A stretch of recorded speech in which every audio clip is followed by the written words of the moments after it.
수일이와 수일이. 작가 김유경의 작품으로는 머피와 두칠이, 푸릇빛 일기, 우리 아파트 등이 있습니다. 초등학교 4학년부터 읽기 좋습니다. 수일이를 보며 어린이들이 겪는 어려움을 공감하며 진짜가 무엇인지 알아봅니다. 그리고 스스로 문제를 해결하기에 대해 생각합니다. 방학 동안 학원에만 다녀야 하는 수일이는 자신이 하나 더 있어서 하나는 학원을 가고 하나는 마음껏 놀 수 있게 원합니다. 덕실이는 수일이에게 손톱을 깎아 쥐한테 먹이면 그 쥐가 수일이와 똑같은 모습으로 바뀐다는 옛날 이야기를 알려줍니다. 덕실이는 수일이의 개이며 수일이와 말을 하지만 사람들은 말을 한다는 사실을 믿지 않습니다. 수일이는 짓담한 집을 찾아가 손톱과 발톱을 싼 종이를 반쯤 풀어서 창문 안에 던져 넣습니다. 다음날 수일이는 빈집에서 울고 있는 아이를 발견합니다. 또 하나의 수일이였습니다. 진짜 수일이는 가짜 수일이에게 옛날 모습으로 돌아가려면 방학 끝날 때까지 학원에 잘 다니면 된다고 알려줍니다. 가짜 수일이는 피아노 학원에 갔고 진짜 수일이는 친구와 가재를 잡으러 갔습니다. 수일이는 놀면서 보내니까 시간이 후딱 지나갑니다. 가짜 수일이는 옛날로 되돌아가게 해달라고 울먹입니다. 개학을 앞둔 토요일 아침에 나가 저녁때가 되어서야 돌아온 수일이에게 덕실이는 가족들이 가짜 수일이랑 바닷가로 놀러 갔다고 합니다. 덕실이와 둘이서 밤을 보내야 하는 수일이는 눈물이 나올 것 같습니다. 가짜 수일이네 식구들이 떠올랐습니다. 가짜 수일이가 돌아오면 돌려보내야겠다고 생각합니다. 며칠 동안 실컷 놀았지만 마음이 마냥 가벼운 것은 아니었습니다. 바다에 다녀온 가짜 수일이는 아무리 좋게 말해도 돌아가려고 하지 않습니다. 자신이 수일이고 학교에도 자기가 갈 거라고 합니다. 가짜 수일이에게 태원의 고양이를 만나게 하지만 도망가기는커녕 고양이가 귀엽다고 말합니다. 수일이는 약국에서 쥐약을 삽니다. 과자에 물약을 바르고 가짜 수일이에게 주었습니다. 그렇게까지 하고 싶지 않았지만 달리 방법이 없습니다. 가짜 수일이는 자기 방이라며 진짜 수일이를 방에서 내쫓습니다. 엄마에게 말하겠다는 진짜 수일이에게 가짜 수일이는 엄마 뱃속에 동생이 있다며 놀라게 하면 안 된다고 합니다.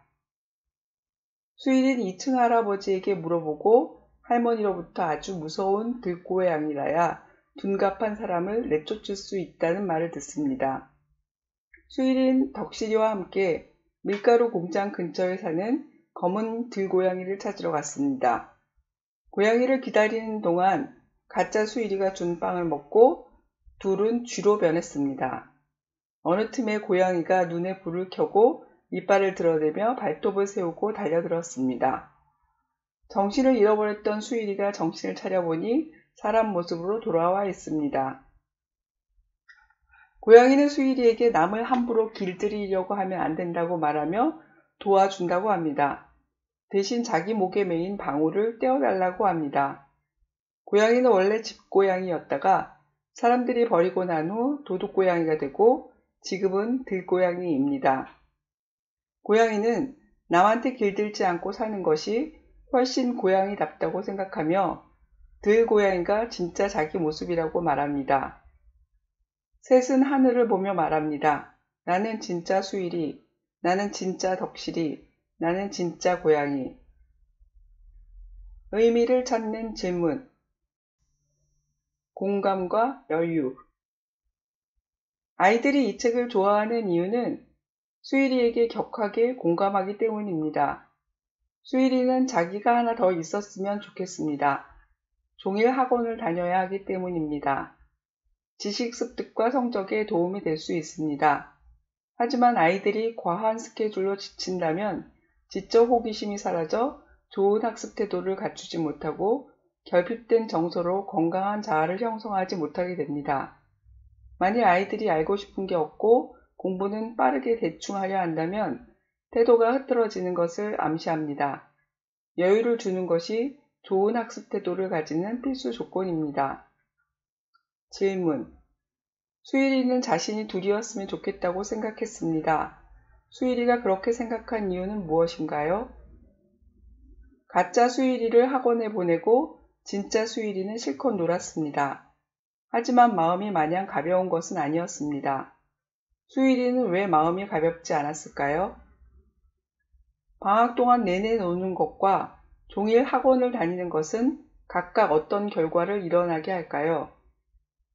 만약 여러분이 숙제를 빨리 대충 한다면 그 이유는 무엇일까요? 의미를 찾는 질문, 진짜와 가짜. 수일이가 만난 들고양이는 남에게 길들지 않고 사는 게 훨씬 고양이답고 그것이 진짜 모습이라고 말합니다. 두 수일이는 자기가 진짜라고 우깁니다. 먼저 진짜가 무엇인지 생각합니다. 들고양이의 진짜는 길들지 않은 고양이의 본성을 말하고 있습니다. 진짜 수일이는 원래 수일이를 가리키지만 원래 수일이만으로 진짜를 설명하기는 부족합니다. 진짜 나를 어떻게 말할 수 있는지 아이들과 생각합니다. 질문. 방학이 끝나지 않았는데도 수일이는 가짜 수일이를 돌려보내기로 결심합니다. 수일이 생각이 바뀐 이유는 무엇일까요? 원래대로 돌아가고 싶어 하던 가짜 수일이는 생각이 바뀌어 돌아가려고 하지 않습니다. 왜 마음이 바뀌었을까요? 가짜 수일이는 세상에 자꾸 새 것들이 생겨나는 게 무섭습니다. 이유가 무엇일까요? 두 수일이는 서로 자기가 진짜 수일이라고 주장합니다. 어떤 근거를 제시했나요? 진짜 수일이를 구별하기 위해 어떤 방법을 찾았나요? 진짜 개와 가짜 개가 있다면 진짜 개를 알아내는 방법은 무엇일까요? 누군가 여러분을 가짜라고 우긴다면 여러분은 진짜임을 증명할 수 있나요? 어떻게 할 수 있을까요? 의미를 찾는 질문, 스스로 해결하기. 수일이는 두 개의 문제를 해결해 갑니다. 놀고 싶지만 놀 수 없는 게 첫 번째 문제였습니다. 덕실이의 조언으로 수일이를 하나 더 만들어 해결합니다. 두 번째는 원래대로 돌아가는 것이며 결과는 나오지 않았습니다. 문제를 해결하는 과정을 살핍니다. 덕실이와 아버지, 2층에 사는 할아버지와 할머니의 말을 듣고 수일이는 실행합니다. 자신의 문제를 적극적으로 자신이 풀어갑니다. 부모들이 직접 나서 모든 것을 해결해주는 요즘 어린이들이 생각해볼 주제입니다. 스스로 문제를 해결하는 것은 남이 해결해주는 것과 어떻게 다른지 비교합니다. 수일이의 문제는 무엇이었나요? 수일이는 문제를 해결하기 위해 어떤 가설을 세웠나요? 수일이가 실패한 가설은 무엇이었고 실패한 뒤 찾은 새 가설은 무엇이었나요? 여러분의 문제는 무엇인가요? 해결할 수 있는 가설을 생각해 보았나요? 어떤 가설을 세웠나요? 스스로 문제를 해결하는 것은 남들이 해주는 것보다 좋은 점이 있을까요? 있다면 그것은 무엇일까요?